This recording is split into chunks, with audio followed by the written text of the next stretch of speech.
Back on the saddle, ladies and gentlemen. All right, a couple of bad nights. All right, not so great nights. Then we come back with a nice little 4-1, and now with the chance to really go into the weekend feeling pretty good. Mike North, it's the Bet Like Mike show. My name is Jon Jansen, joined by the star of the show, Mike North, at North on Twitter. How you doing? I'm doing good. great. We got out of a little rut there. It feels good to do that. I didn't even bet it. I mean, sometimes you ever get too tired and you said, I'll get to it, and then you take a nap or something, and the game went off. Pittsburgh. I missed the Pittsburgh game, but I'm glad I picked it for the show. I also, the Clippers, I had them last night. We'll talk more about them a little bit later on, but I did go 2-0. I had Pittsburgh on the money line, Pittsburgh on the run line. Those are always sweet to win, ladies and gentlemen. Johnny, you had a good day.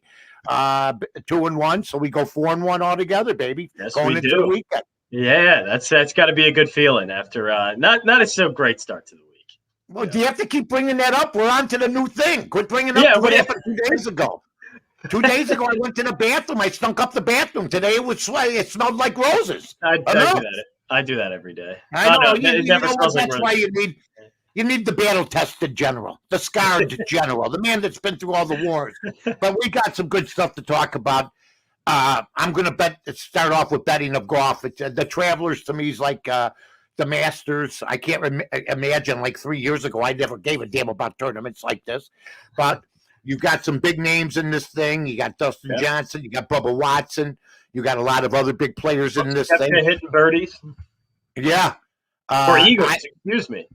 Well, guys are angry. Guys are angry because, they had the U.S. Open. I mean, I like the way that they follow up with. A lot of times you'll see a big tournament and then you'll see the big stars in the next tournament. But then, which is, happens a lot in the PGA. Now you got the big stars. I saw Taylor Gooch today, or whatever his name is, at GOOCH at plus 1,400. Just like DeChambeau, I took a plus 1,700 last Friday. I'm going to take this guy. I took him at plus 1,400, so we'll see what happens. I got some matchup golf. I got a real good winner for everybody at the end of the show that I think is a good one. But you know what? That's what's happened. I mean, I look at the golf before I look at the MLB odds now because most of those games are at night. Yeah. Yeah, no, it is nice to get your bets in, or at least to see it during the day and not late at night. Like having a Dodgers run line when it ends at midnight or something on the East Coast, and they end up getting no hit. So yeah, no, it's well, like I said, you take if you bet a West Coast game and you're from the East Coast, even or even from the Midwest, it's absolutely brutal. Yeah. Oh.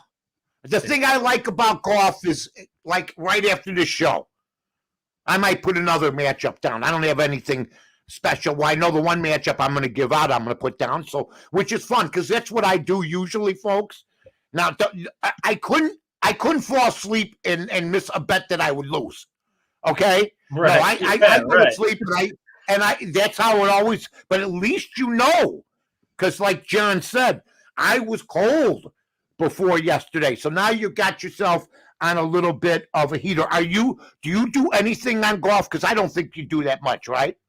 No, I try not to do too much. I dip my kind of betting hands in a few other sports. So golf is the one I unfortunately just want to leave out. So I don't end up spreading too much of the wealth around everywhere. Well, go to WinDailySports.com, sign up. Seeing Ajad does it really well. Joel Schreck, Sticks Picks, all those guys are incredible. Yeah, they're Sia's my guy. He is. Yeah, they do a great job. I don't think there's anybody that does golf better than Win Daily. Truly, great team over there. I agree. And by the way, I want to thank everybody on behalf of John, myself, and everybody. I want to thank and Jason and all the folks at Win Daily. We appreciate. We're averaging like 43,000 views a week right now, folks. So, and what's great about this show is that it seems like we're getting what I like to track is we're getting the second day. We're getting listens from the day before. So we appreciate that very much. We appreciate the support. Don't make us a secret. It's people checking out to see if we did well or not. Is that what the second day is? Well, that's what the second day is. Plus, listen, you know what? If you only have to listen to 15 minutes of BS compared to an hour of BS, It's a lot better. You Yeah, know, you could stand sure. us for, and you may see a topic that you like that you missed. The strength, I mean, but we're in the top 5% of podcasts with the number of people who bring in. There's some big, huge people that bring in thousands and hundreds of thousands. We're not there, but we like where we're at right now. And John and I absolutely greatly appreciate that. Now, Absolutely. let's get to Chris Paul. Okay. The Clippers, I mean, all I heard yesterday, John, was Chris Paul, Chris Paul, Chris Paul, Chris Paul.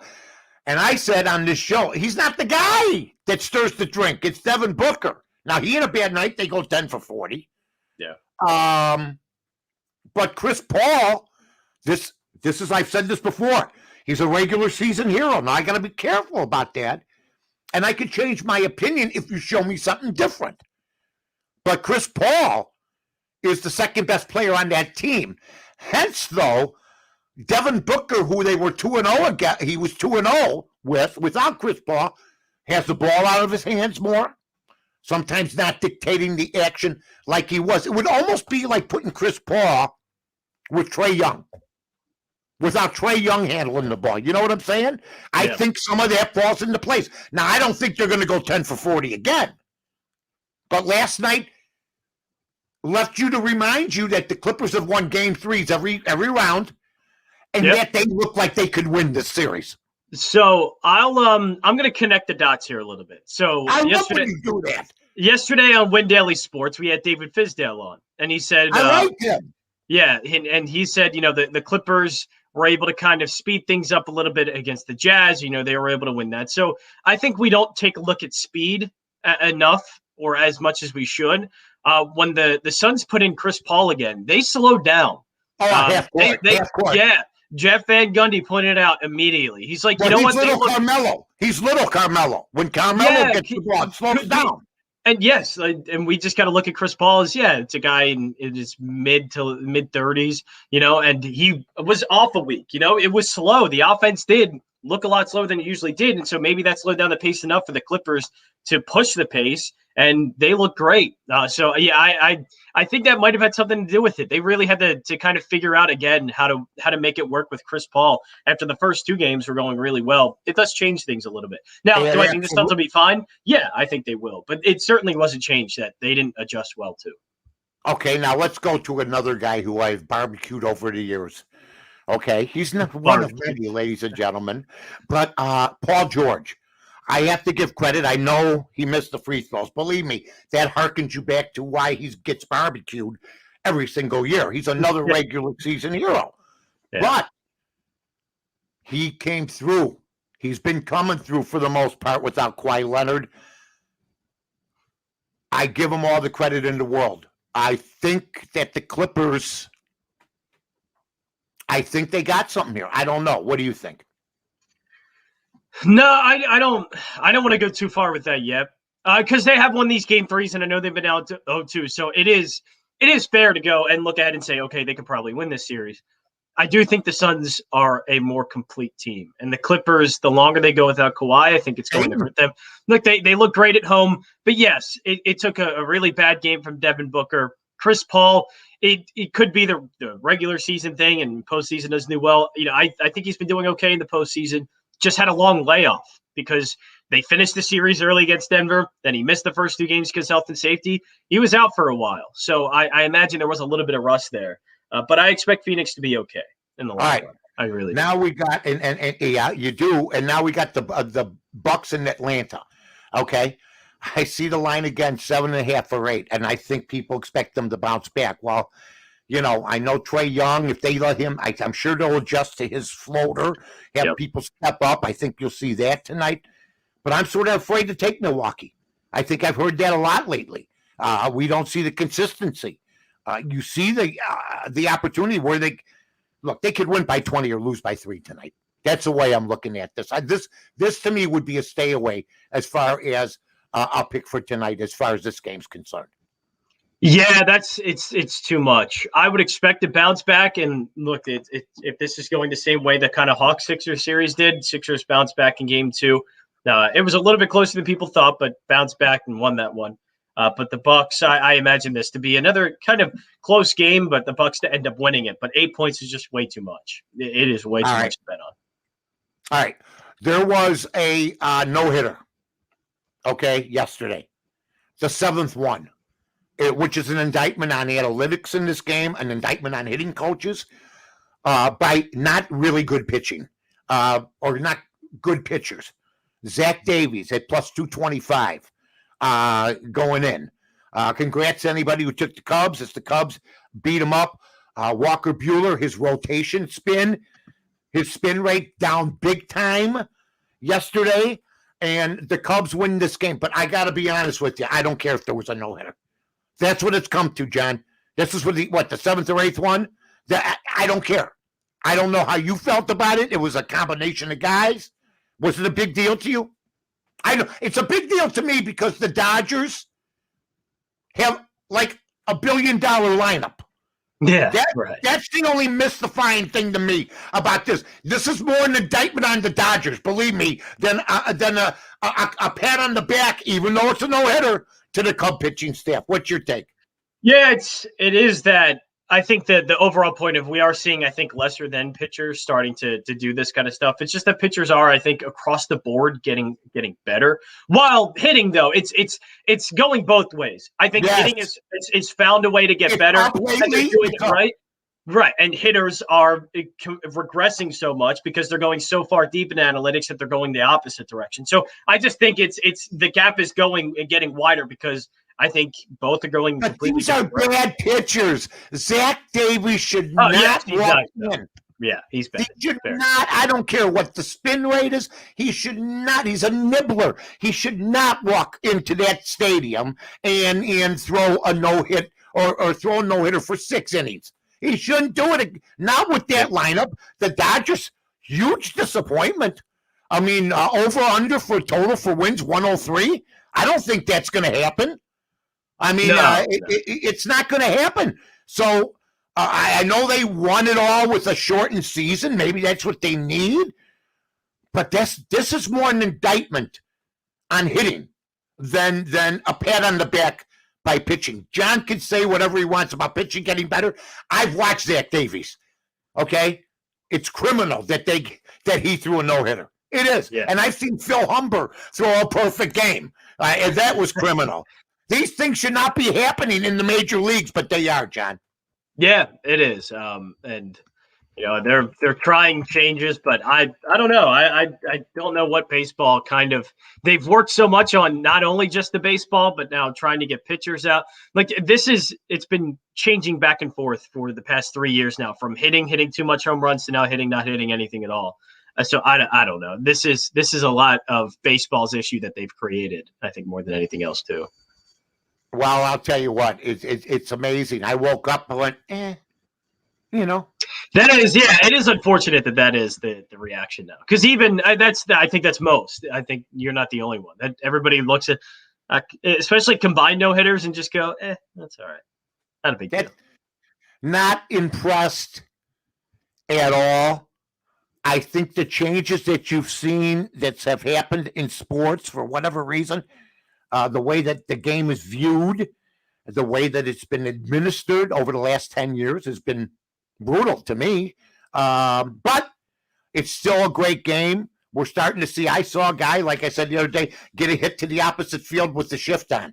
I mean, I don't think there should be a shift in baseball. I hate it. Every hit that used to go up the middle when I was a kid was a base hit. Now there's a guy standing there. I think that hurts the hitting numbers more than anything else. The game was designed third, short, second, first. Wasn't designed for 4 guys over here, 3 guys over there with 1 guy over the bag or 1 guy in short center. It would be like letting the defensive line now line up over the line of scrimmage before a snap.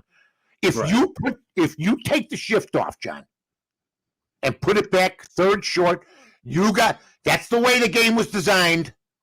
I think everything goes up. What's your take?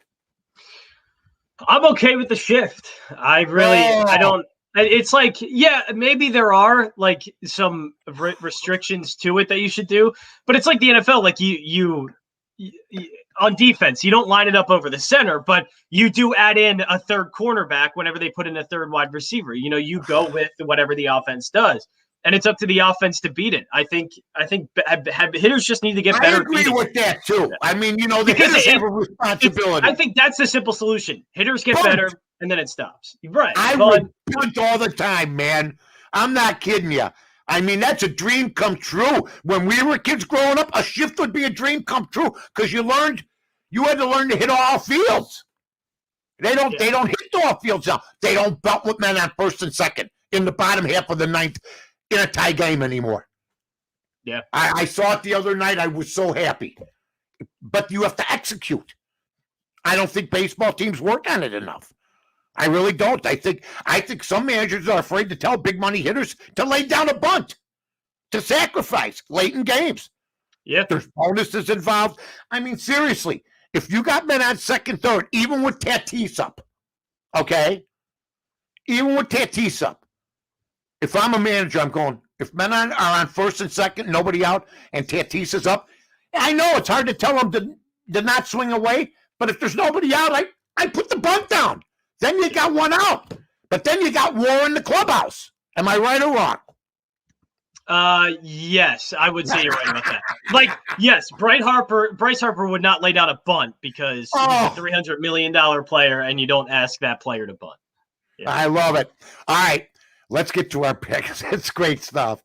Let's get to our picks. First of all, I know I don't know how Sia feels about this or any of our golf experts.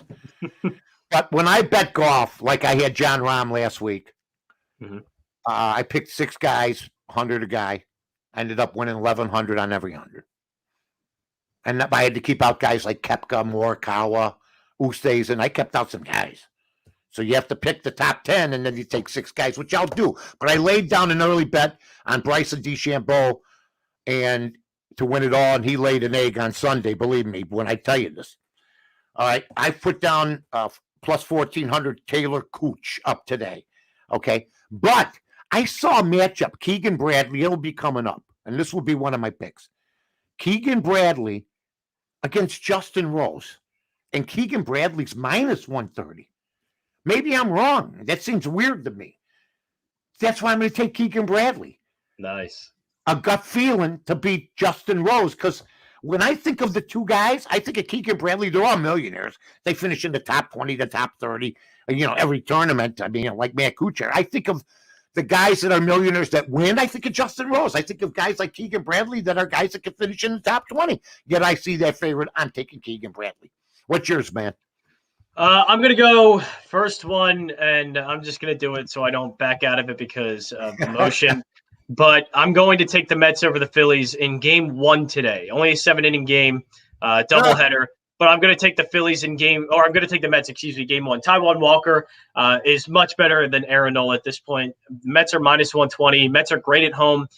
Aaron Nola's home run splits are bad. Aaron Nola's been bad in the entire month of June, and he's been bad pretty much for the last 4 or 5 weeks. It's not been a rough go it's been a rough go for Aaron Nola the past few starts, and I don't expect that to change kind of just now out of nowhere. He got roughed up last start.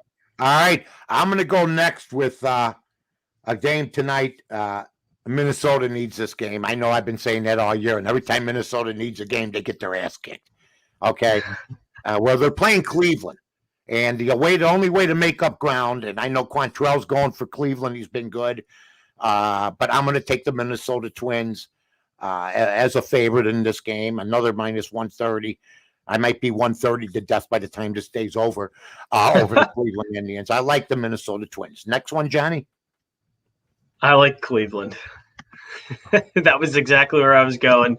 I like Cleveland plus 110. Give me plus 110 against a bad Minnesota team. Cleveland has again, Quantrell's been pretty good so far. I think Cleveland is a good play at plus 110 here. All right, and that will be good. We can't lose that one, folks. So we're going to keep our right. Yeah. we're going to keep our streak going. I didn't mean to do that. Yeah, this is the damn most entertaining 20 minutes in all of radio. All right, last but not least, Johnny Lester. I got a soft spot in my heart. I don't know how soft it is. Soft enough to go minus 160 on the run line, plus 1.5. I know Miami's got a good pitcher, Lopez, I believe, going tonight. Not bad. I know Lester's at the end of his career, basically. He's running on fumes. He's Madison Baumgartner, those guys. He could still, but I still think he's one of the most competitive. And after Carlton Fisk, the second best free agent ever picked up by any Chicago team in baseball, at least. So I'm going to go with John Lester minus the 160. You might get 170. You better jump on it quick before it goes up. I don't think I'm the only one who will take this, but it's still an expensive proposition, which means they're trying to get you not to take it. I'm taking Johnny Lester. I think I am done for now. I'm trying to look for a prop in the NBA game. Just haven't found one necessarily that I've liked. The only one I might, I'm gonna back away from it. So I'm all good. I don't even want to know. I don't want to know what it is. It's a good thing. Sometimes the best bets are the ones you don't make. If you want to find out, follow me on Twitter at JJansen34, or the line change tonight 6 to 9. You can check out the show. It's exactly right on the gambling, and follow everything around here and make sure you. Hey. Don't give out. We give out free picks and you win. Follow Win Daily on Twitter. What's the nonsense? We're not going up enough, in my opinion, for the amount of service we give you guys. Let's go. Don't be like that. Don't be India. Come on, we give you some good stuff. Make sure you follow. Hey, it's my nice little simple goodbye to everybody tonight. So long, everybody.